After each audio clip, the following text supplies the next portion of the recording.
Have you ever wondered how services like Spotify can provide you a radio of similar songs? While simply providing songs of similar genres could be an easy solution, most services take it a step further and analyze songs for similarities.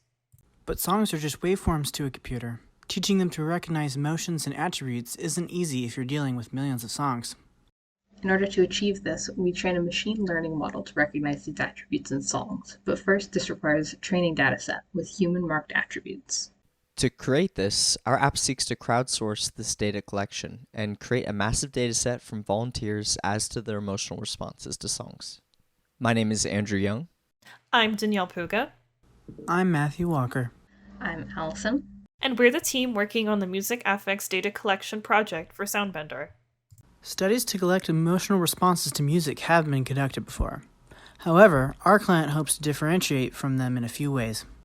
Some studies used royalty-free music to conduct their studies, and while this has the added benefit of being able to attach their music files to the study without copyright issues, royalty-free music doesn't perfectly model what we actually listen to.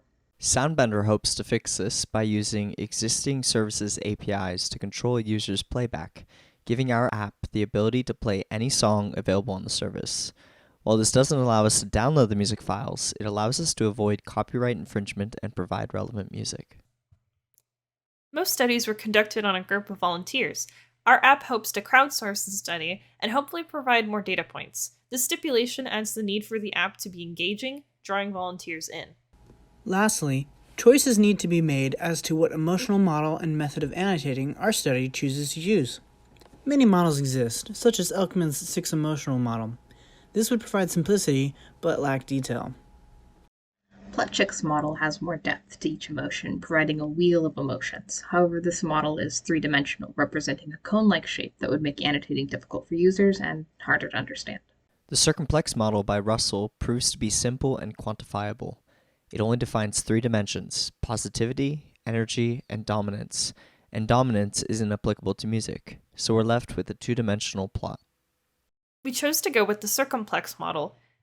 This could be provided through 2 slides for each dimension, or a 2D grid. A 2D grid allows users to annotate with one tap, making it the clear choice. We also have to decide how we want to annotate. We could ask the user to annotate at the end of every song, once per musical section of the song, such as chorus or verses, or continuously as they listen. We decided to implement this in a way that allows the researcher to decide what method of annotation to use and change that method at any given time. Our goal was to create an app that allows users to log in with Spotify and annotate songs using a 2D grid based on the circumplex model, with songs being played through Spotify. The resulting app we created achieved all of these base goals. Our backend feeds the user a random song with each annotation, allowing them to listen and log their response to our backend. So this is our application. When you first log in, you are prompted to log in with Spotify. That will take you to Spotify for authentication, give you a full rundown of the different things that we are asking to be able to do. Once the user logs in, they are taken to the homepage and a user object is created for them in the database, and then they can start annotating. All right, so once our user selects the Start Annotating button, they'll be given a random song from our dataset and prompted to log their emotions either on a singular annotation, continuous, or at given intervals within the song. All those annotations are sent to our backend and then stored. Additionally, users will have the options of selecting and deselecting different genres to tailor the songs provided to them. This project is far from over. While we have the basics of annotation collection complete, it's imperative a researcher portal is created to allow researchers the ability to change study parameters and access this data. Our backend is set up to serve as a researcher portal, but we ran out of time before we could write our front end. Additionally, because this project relies on volunteers, gamification of the application could greatly increase user retention and be the difference between the app's success in creating a large data set or its inability to get willing participants.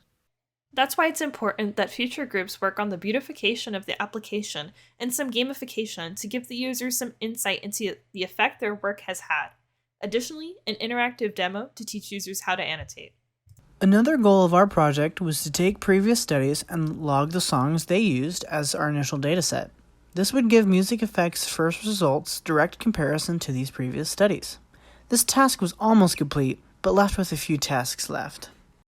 We hope the starting point we left for future groups will aid in getting this to market. The resulting datasets will hopefully be of great aid to Soundbender and all music enjoyers.